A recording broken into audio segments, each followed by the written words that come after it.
जय Hind everyone, welcome to Khunga academy YouTube channel. हम RIMC का प्रीवियस ईयर का पेपर कर रहे थे 2022 का। 10 क्वेश्चंस हमने कर लिए हैं। इसके बाद के क्वेश्चंस देखते हैं किस तरह से उनको अटेम्प्ट करना है, कैसे उनको सॉल्व करेंगे। तो ये क्वेश्चन है, डिस्टेंस बिटवीन टू स्टेशंस। दो स्टेशंस के बीच का डिस्टेंस दिया गया है दैट इज 690 किलोमीटर। 690 किलोमीटर। ए और बी दो स्टेशन हैं, इनके बीच का जो डिस्टेंस है वो है 690 kilometre. Two cars start simultaneously from A and B to each other. एक गाड़ी यहाँ से चल रही है तो दूसरी गाड़ी इधर से चल रही है। And the distance between them after 6 hours is 30 kilometre. यानी कि 6 आवर्स में जो डिस्टेंस कवर हुआ उसके बाद 30 किलोमीटर उनके बीच का गैप है। If the speed of one car is less than the other by 10 kilometre, तो क्या कहेंगे? Let speed of car A, हम उसको A नाम दे देते हैं, that is x kilometre per our. Time अगर t है जो कि 6 आवर है स्पीड, तो डिस्टेंस हमारा कितना कवर हो गया? Distance covered by car A, distance covered by car A, speed into time. Speed is x and time is 6, यानी कि 6x किलोमीटर। अब वो कहता है, वेलकम आयांश। अब वो कहता है distance covered by car B। अब इसी तरीके से हम क्या लेंगे? Let speed of car B is equal to x plus 10, क्योंकि उसने बोला है कि one less than the other, speed of one car is less than the other by 10 kilometre per hour. अगर ये x प्लस 10 है, वही टाइम है 6 आवर, तो उसने जो डिस्टेंस कवर किया वो होगा स्पीड इनटू टाइम। ये रहेगा डिस्टेंस, ये रहेगा। अब एक डिस्टेंस है 6x, एक डिस्टेंस है जो यहाँ से यहाँ तक कवर हो गया, वो डिस्टेंस है 6x, और यहाँ से यहाँ जो डिस्टेंस कवर हुआ वो आपका है 6x प्लस में 60। अब यहाँ गाड़ियाँ जब आ गई हैं तो उसने बोला है कि इनके बीच का डिस्टेंस जो है वो है 30 किलोमीटर।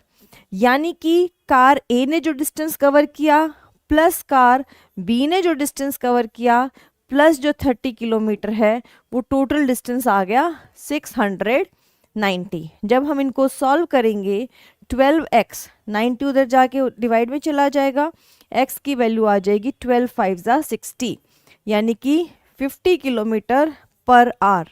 तो कार A की स्पीड आ गई 50 किलोमीटर पर आवर। A की स्पीड हमारी क्या आ गई? 50 kilometre per our.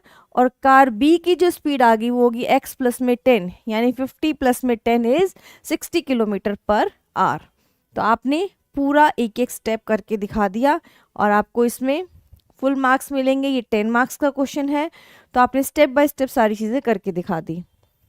Next is 2.2 cubic decimeter of brass is to be drawn into a cylindrical wire। अब cylindrical वायर होता है ऐसा, वायर हमेशा ऐसा होता है, इस टाइप का होता है वायर, हमेशा इस तरह का देखा है हमने, ऊपर से उसका सर्कल सा होता है, फिर उसकी लेंथ होती है। ये सिलेंड्रिकल वायर है। अब हम क्या करेंगे?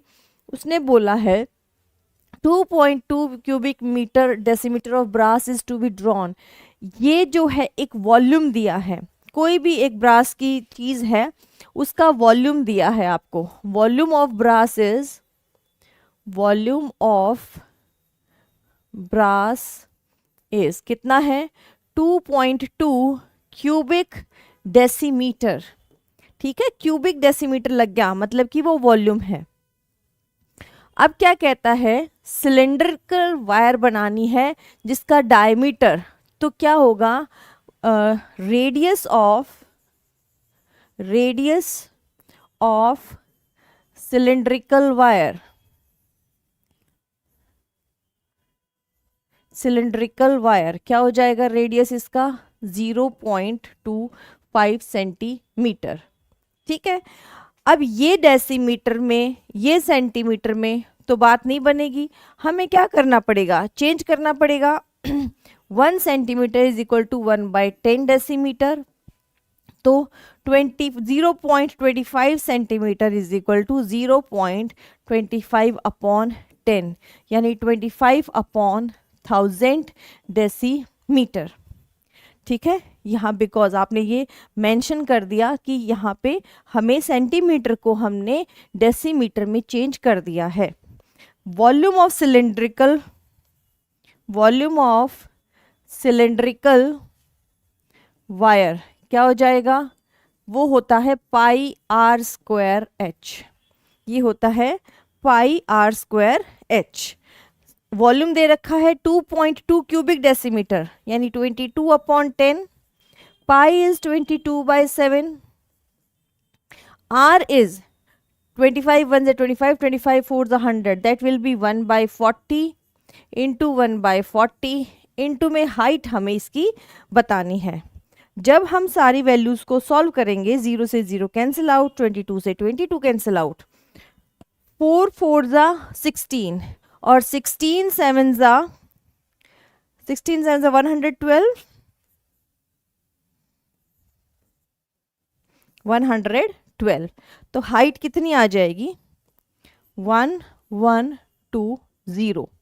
ये आपकी क्या आ गई, हाइट आ गई डेसीमीटर में। ठीक है, और उसने कहीं मेंशन नहीं कर रखा कि हमें डेसीमीटर में निकालना है कि सेंटीमीटर में, तो आप इसको डेसीमीटर में भी छोड़ सकते हैं। ये डेसीमीटर में आपकी हाइट आ गई।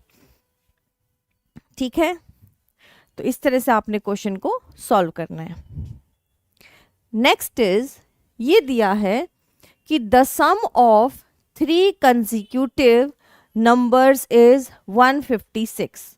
अब मुझे एक चीज बताइए कि कंसेक्यूटिव नंबर्स को हम कैसे लेते हैं। हाँ जी अयांश, कंसेक्यूटिव नंबर्स को हम कैसे लेंगे, कम ऑन बताइए जरा। कंसेक्यूटिव नंबर्स जो होते हैं उनको हम कैसे लेते हैं। लेट 3 कंसेक्यूटिव है, तो लेट 3 कंसेक्यूटिव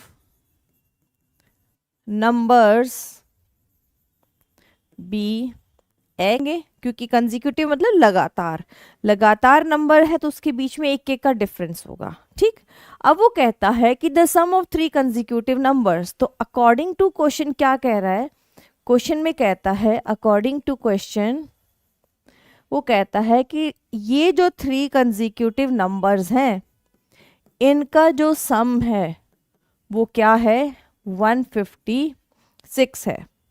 ठीक है, इनका सम क्या है, 156।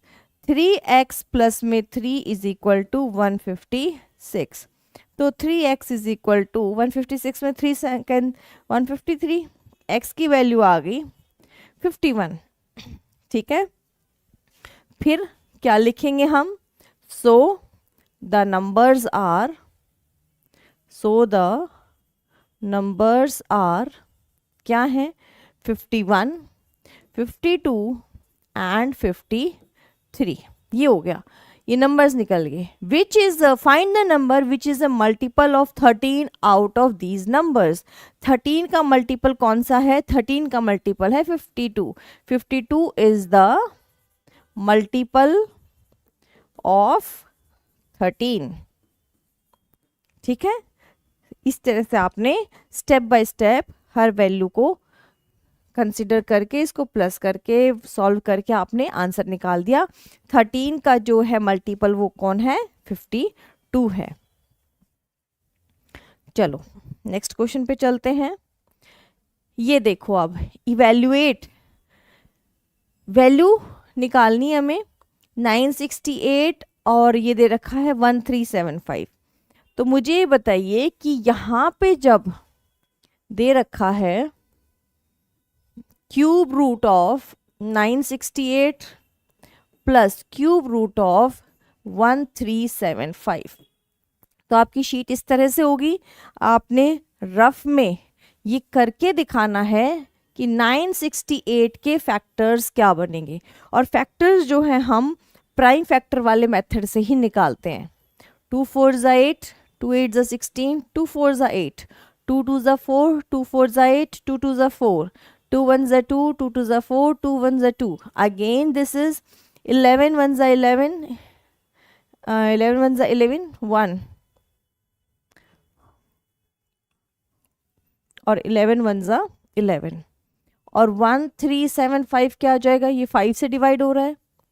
5 2 ज़ा 10, 5 7 35, 5 5 ज़ा 25, 5 5 ज़ा 25, 2 5 5 ज़ा 25, दैट इज 5 1 ज़ा और 11 1 ज़ा 11। ठीक है, तो ये इस तरह से आपके इसके फैक्टर्स बन गए हैं। ठीक, यहाँ पे प्लस का साइन नहीं होगा, यहाँ मल्टीप्लाई का साइन होगा, क्योंकि प्लस में आप वैल्यू इवैल्यूएट नहीं कर सकते हैं, वो एक क्यूब रूट दे रखा है आपको, और यहाँ पे आपको मल्टीप्लाई होगा यहाँ पे। ठीक है, मल्टीप्लाई 968 का जब हम वैल्यूज़ को रखेंगे तो क्या आएगी, 2 into 2 into 2 into 11 into 11, into में ये क्यूब रूट जब हम निकालेंगे तो 5 into 5 into 5 into 11। Cube root का मतलब है कि जो 3 का पेयर बन जाएगा, ये 3 का पेयर बन गया। इसी तरीके से ये 11 हम चेक करें, मल्टीप्लाई का साइन है तो एक 11 हमारा रूट से बाहर आ जाएगा, तो 2 इंटू 5 इंटू 11, तो दैट इज 110। तो आपने इस तरह से वैल्यू को सॉल्व करके दिखा दिया कि किस तरह से आपकी वैल्यू ये बनेगी। ठीक है, चलिए नेक्स्ट क्वेश्चन पे चलते हैं। If 3/5 of a number, let the number be x, हमने क्या मान लिया, let the number be x, हमने नंबर क्या मान लिया, एक्स। ठीक है, अकॉर्डिंग टू क्वेश्चन क्या कह रहा है, अकॉर्डिंग टू क्वेश्चन क्या कह रहा है ये कि 3/5 of A number, 3/5 of a number exceeds its 2/7/44। ये जो नंबर है इसके 2/7 से कितना ज़्यादा है, 44, मतलब दोनों का डिफरेंस कितना आएगा, 44। यही मतलब हुआ। Good evening Anshu. ठीक है, क्या मतलब हुआ इसका कि आपका भाई आपसे 5 साल बड़ा है, या आपके भाई का और आपकी एज का डिफरेंस 5 साल का है, मतलब दोनों का अंतर क्या है, 44 है। यही मतलब हुआ कि एक्सीड्स इट्स बाय 44, मतलब उनका डिफरेंस 44 है। अब हम एलसीएम लेंगे, 7 5 ज़ा 35, 5 7 ज़ा 7, 3 ज़ा 21x, 7 5 ज़ा तो 10x। 21 में से हम 10 सब्ट्रैक्ट कर देंगे तो 11x is equal to 44 into 35, 11 4 ज़ा 44, तो आंसर इज 140। तो नंबर क्या आ गया, 140 आ गया। Required number is 40। ठीक है, आपने ये वैल्यू बता दी। चलिए नेक्स्ट पे चलते हैं अब हम। ये देखो, ठीक, आपको कुछ फॉर्मूले जो हैं, जैसे फर्स्ट फॉर्मूला है ए स्क्वायर माइनस बी स्क्वायर, ये होता है a माइनस में b और a प्लस में b। ठीक, मोस्ट इम्पॉर्टेंट हैं ये 7-8 फॉर्मूले, ये आपको रटे होने चाहिए अगर आपको RIMC का एल्जेब्रा स्ट्रॉन्ग करना है। और RIMC क्या, RMS का भी अगर आपको एल्जेब्रा स्ट्रॉन्ग करना है तो आपको ये फॉर्मूले बिल्कुल टिप्स पे होने चाहिए। a प्लस बी का whole square, that is a square plus b square plus 2ab। ठीक है, इसी तरीके से a माइनस बी का whole cube, that is a cube plus b cube, sorry b का होल स्क्वायर, पहले स्क्वायर का कंप्लीट कर लेते हैं, a square plus b square minus 2ab। Fourth formula है आपका a माइनस बी का whole cube, that is a cube minus b cube minus 3ab a minus b. Fifth formula है आपका a प्लस बी का whole cube, that is a cube plus b cube plus 3ab and a plus b. ठीक है, ये पांचों फॉर्मूले आपको tips पे याद होने चाहिए। इसके अलावा दो फॉर्मूले और हैं जिसमें आपको लिखा होता है a cube minus b cube, that is a minus में b, a square plus b square, minus है तो प्लस ए बी। और सेवेंथ फॉर्मूला है a cube plus b cube, that is a plus में b, a square plus b square minus a b. ये सातों फॉर्मूले आपको बहुत अच्छे से याद होने चाहिए अगर आपको अलजेब्रा के क्वेश्चंस को अटेम्प्ट करना है, स्ट्रांग बनाना है तो। ठीक है, अब देखो हमारे पास क्या करेंगे, इसका सॉल्यूशन गिवन है, गिवन दैट, क्या गिवन है आपको, x plus 1/x is equal to 11। ठीक, आपको क्या करना पड़ेगा, सुदामा कुमार गुड इवनिंग। ठीक है, क्या करना पड़ेगा आपको, यहाँ स्क्वायर निकालना है तो हम क्या करेंगे, स्क्वायरिंग बोथ साइड्स। अब जब हम स्क्वायर करेंगे इनका तो हमारे पास ये जो फॉर्मूला बनेगा, इधर भी स्क्वायर कर दिया और इधर भी स्क्वायर कर दिया। और आपको ना सारे स्टेप लिखने हैं, राम राम जितेंद्र कुमार, आपको ये सारे स्टेप लिखने हैं क्योंकि इन्हीं स्टेप्स के ही तो मार्क्स हैं। वरना ये क्वेश्चन तो 3 सेकंड का भी नहीं है कि हाँ स्क्वायर करना है, स्क्वायर करना है 11 का स्क्वायर माइनस में 2, शॉर्ट ट्रिक के हिसाब से तो। लेकिन आपको ये 10 नंबर में दिया गया है, ये अकेला एक पार्ट 5 नंबर का है, तो ऑब्वियसली इसके हर पार्ट को एग्जामिनर एक्सपेक्ट करता है आपसे कि आप हर स्टेप लिख के दिखाएं कि आपने क्या किया है। ठीक है, स्क्वायरिंग बोथ साइड कर दिया तो ये क्या आ जाएगा, x square 1/x square plus 2ab is equal to 121। X से एक्स कैंसिल आउट, तो यहाँ से आपकी वैल्यू आ गई x square plus 1/x square is 121 minus में 2, दैट इज 119। ठीक है,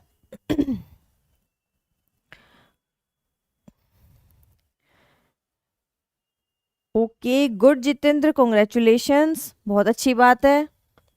ठीक है, ये कर दिया आपने स्क्वायर करके। चलो यहां से आपकी वैल्यू जो आ गई वो एक्स स्क्वायर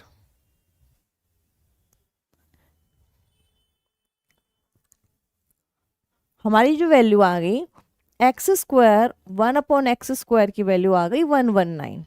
ठीक, अब यहाँ पे हमें दिख रहा है कि पावर क्या है, ये पावर है 4। ठीक है, पावर 4, इसका मतलब क्या है कि अगेन स्क्वायरिंग बोथ साइड, हमें दोबारा से इसको स्क्वायरिंग करना पड़ेगा। ठीक, तभी तो पावर 4 आएगी। तो एक्स स्क्वायर 1/x स्क्वायर की पावर का whole square is equal to 119। तो यहाँ क्या आ जाएगा, ये x की पावर 4 1/x की power 4 2 into x square into 1/x square. यहाँ पे 119 का जब हम स्क्वायर करेंगे तो सभी बच्चे मुझे 119 का स्क्वायर बताएं ज़रा क्या होगा। चलो बताओ ज़रा 119 का स्क्वायर क्या होगा।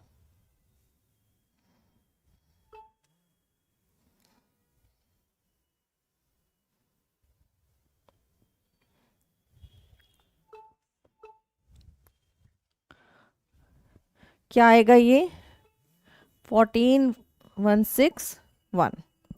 ठीक है, ये हमारा क्या आ जाएगा, स्क्वायर आ जाएगा। ठीक, स्क्वायर से स्क्वायर कट गया, x की पावर 4 1/x की पावर 4 क्या हो गया, 14161 माइनस 2, दैट विल बी 14159। तो तो आपका ये सेकंड पार्ट भी हो गया, ये पार्ट भी हो गया, और सॉरी ये पार्ट भी हो गया आपका। ठीक है, तो ये सारे स्टेप करके दिखाने हैं आपको, सब चीज़ें लिख के दिखानी है कि कौन सा स्टेप कहाँ अप्लाई किया है, क्या आपने एप्लीकेशन लगाई है, क्या फॉर्मूला लगाया है।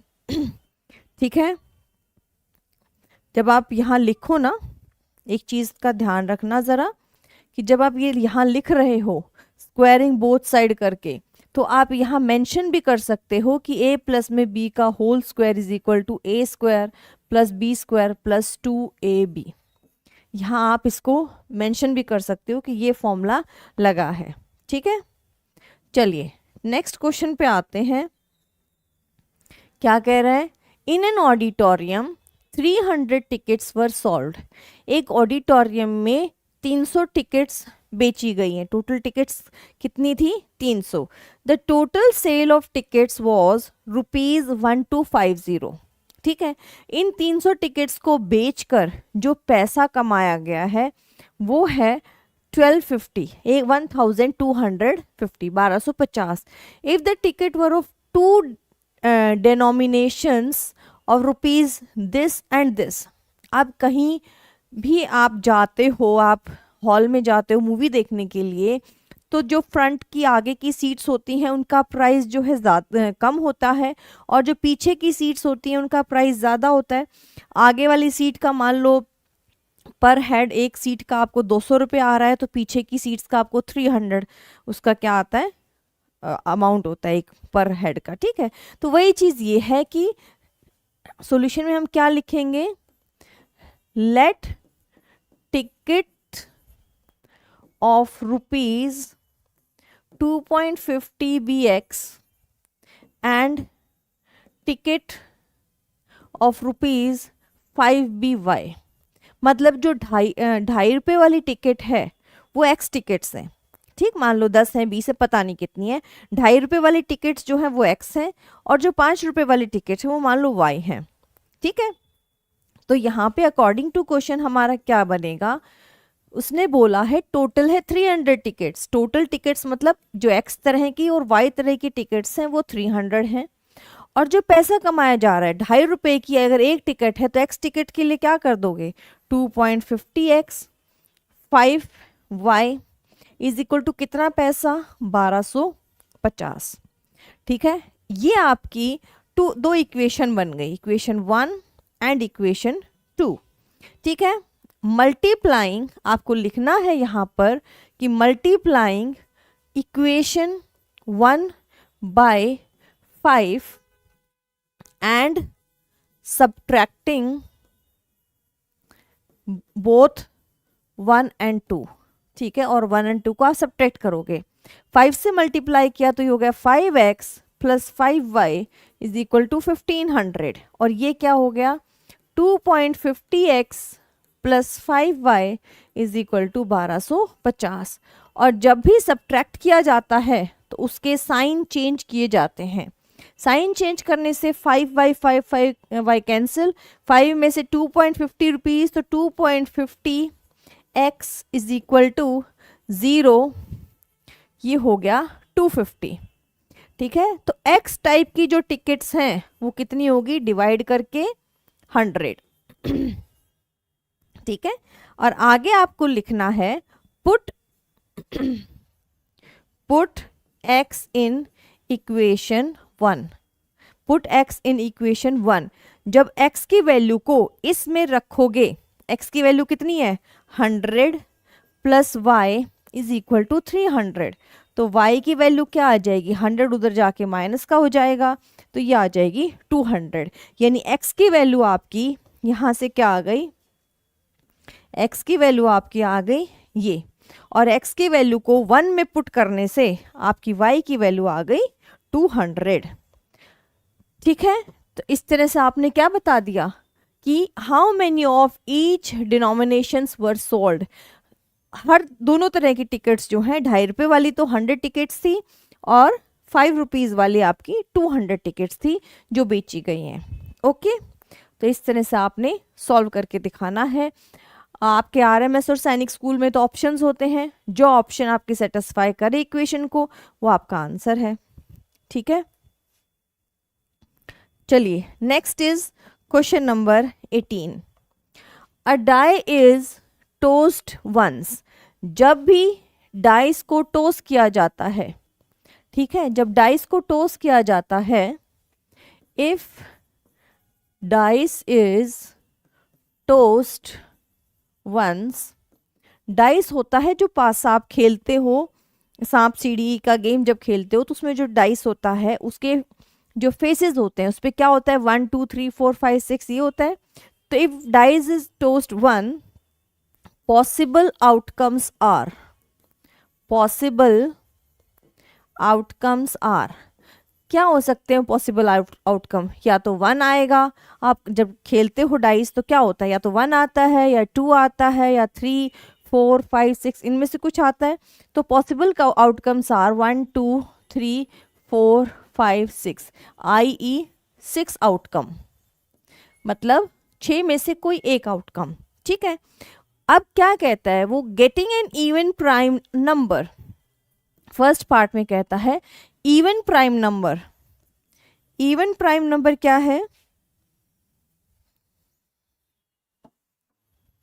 Even prime number is, even prime number is 2। एक ही ऐसा नंबर जो कि इवन भी है और प्राइम नंबर भी है, ठीक है। जितेंद्र यादव, गुड इवनिंग, ठीक है। Even prime number is 2। Getting an even prime number, what is the, अब आप क्या लिखोगे फर्स्ट में, probability of getting even prime number. Even prime number वो कितने हैं, कितने नंबर्स हैं जो कि इवन प्राइम नंबर, वो तो एक ही नंबर है, तो 1 अपॉन टोटल आउटकम कितने थे 6। तो ये आंसर आ गया आपका 1/6, आपका ये आंसर है, ठीक है। दूसरा क्वेश्चन है गेटिंग नॉन प्राइम और non composite number. Non prime जो ना ही प्राइम है, and non composite number is, कौन सा है जो ना ही प्राइम है और ना ही कॉम्पोजिट है? जल्दी से बताओ जरा कि कौन सा नंबर है, कौन सा नंबर ना ही प्राइम है और ना ही composite? 2 is a prime number, 3 is a prime number, 4 is a composite number, 5 is a prime number and 6 is a composite number. तो सिर्फ 1 ऐसा नंबर है, ओनली 1, सिर्फ 1 ऐसा नंबर है जो ना ही प्राइम है और ना ही कॉम्पोजिट, नंबर इज 1। तो क्या आ जाएगा, लिख दोगे getting non, probability of getting non prime number is 1/6, ठीक है। तो दोनों ही केसेस में आंसर आपका जो आ रहा है वो आ रहा है 1/6, ठीक है। चलो इससे रिलेटेड मैं एक क्वेश्चन और पूछती हूँ जरा आपसे, ठीक है। अगर ये तो था कि आपको इस तरह से दिया है कि प्राइम और कॉम्पोजिट नंबर के फॉर्म में, अगर मैं आपसे क्वेश्चन पूछती हूँ व्हाट इज द प्रोबेबिलिटी, एक डाइस को उछाला गया है, डाइस इज टोस्ट, ठीक है। क्वेश्चन क्या है, what is probability of getting multiples of 3? बताइए क्या प्रोबेबिलिटी होगी मल्टीपल ऑफ 3 का? Come on, quick reply me.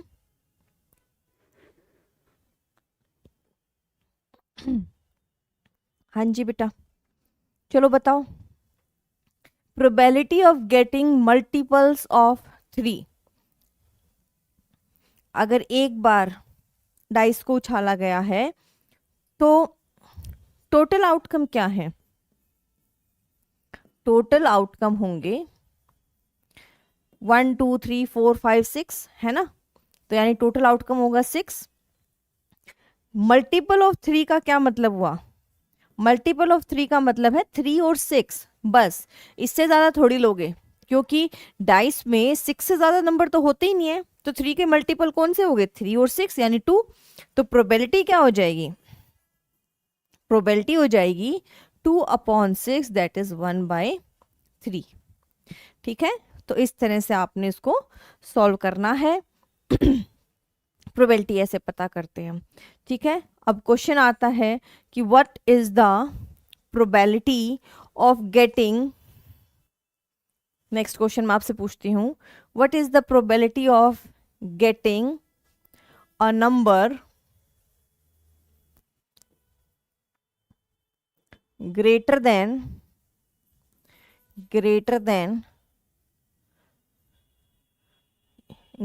3, क्या आएगा बताओ? What is the probability of getting a number greater than 3, इसका क्या आएगा? आउट प्रोबेबिलिटी क्या आएगी?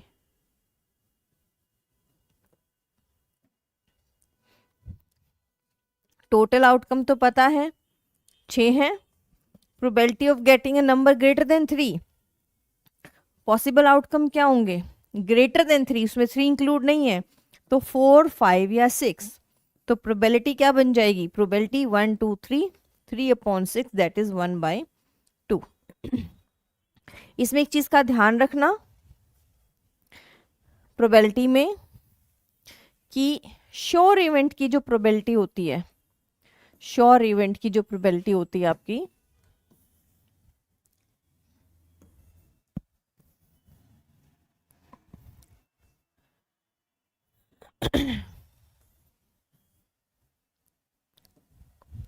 श्योर इवेंट प्रोबेबिलिटी जो होती है 1 होती है। हमेशा याद रखना श्योर इवेंट की जो आपकी प्रोबेबिलिटी है वो आपकी क्या रहेगी? 1 रहेगी। ओके, 110 की क्या है भाई? जितेंद्र यादव। चलो आगे बताइए। ये क्वेश्चन है, Shalini has to cut out circles of 1/4 centimetre from a aluminium strip whose dimension. मुझे ये बताओ जो एल्यूमिनियम स्ट्रिप ये दे रखी है ये क्या बना रहा है? ये आपको रेक्टेंगल बना रहा है, स्क्वायर बना रहा है, पैरेललोग्राम बना रहा है, क्या बना रहा है?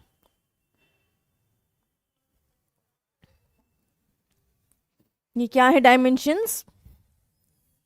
ये जो डायमेंशंस हैं वो एक रेक्टेंगल की डायमेंशन है, ठीक है, जिसकी लेंथ है 35/4 सेंटीमीटर और ब्रेड्थ है 5/4 सेंटीमीटर। ठीक है, और ये जो सर्कल है, डायमीटर जो है सर्कल का, diameter of circle is equal to 5/4। ठीक है, अब जो सर्कल यहां बनेगा वो कहता है कि इस पे पूरे सर्कल, मतलब एक सर्कल ये बन गया, ऐसे कितने सर्कल्स बनेंगे जो पूरा कंप्लीट बने, वो पूछता है। ठीक है, diameter of the circle is 5/4, यहाँ पे इसकी जो ब्रेड्थ है, विड्थ है, वो 5/4 है। इसका मतलब जो भी डायमीटर, जो भी सर्कल बनेंगे उनकी जो डायमीटर होगा वो 5/4 होगा। ठीक है, अब 5/4 मतलब ये जो लेंथ है, कितने बनेंगे सर्कल्स? ठीक, तो सर्कल्स कितने बनेंगे? ये लेंथ कितनी हो रही है? डायमीटर 5/4 है, total length is equal to 35/4। तो नंबर ऑफ सर्कल्स क्या होगा? नंबर ऑफ सर्कल्स क्या बनेंगे? 35/4 के डिवाइड में 5/4, यानी ये ऐसे कितने सर्कल्स बनेंगे? ये आपके ये जो सर्कल आगे बनते जाएंगे कितने बनेंगे? ये 7 बनेंगे, क्योंकि जब हम इसको सॉल्व करेंगे तो 35/4 इंटू 4/5 दैट इज 7, तो यानी कि 7 सर्कल्स बनेंगे आपके इस रेक्टेंगुलर एल्यूमिनियम स्ट्रिप से। ठीक है,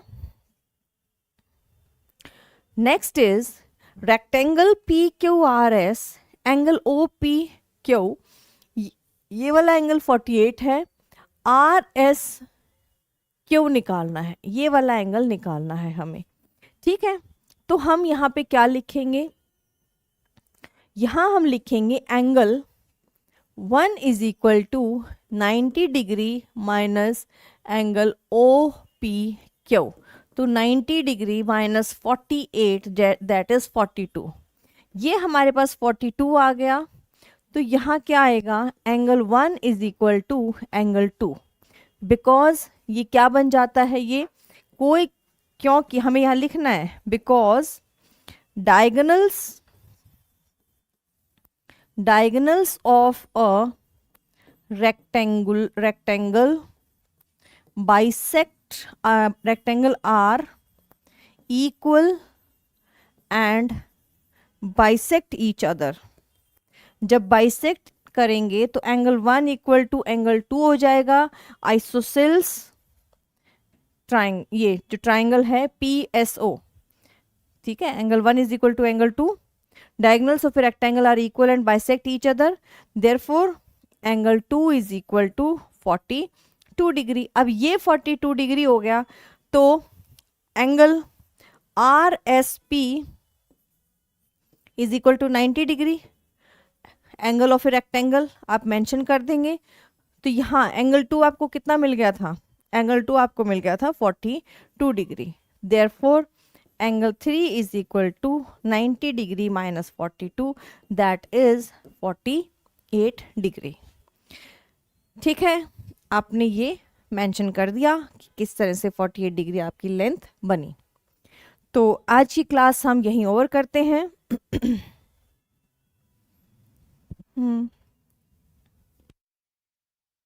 आज की क्लास हम यहीं ओवर करते हैं। हम अपनी नेक्स्ट क्लास में हम प्रीवियस ईयर के और क्वेश्चंस लेके आएंगे। तो आज के लिए इतना ही। Thank you. जय हिंद।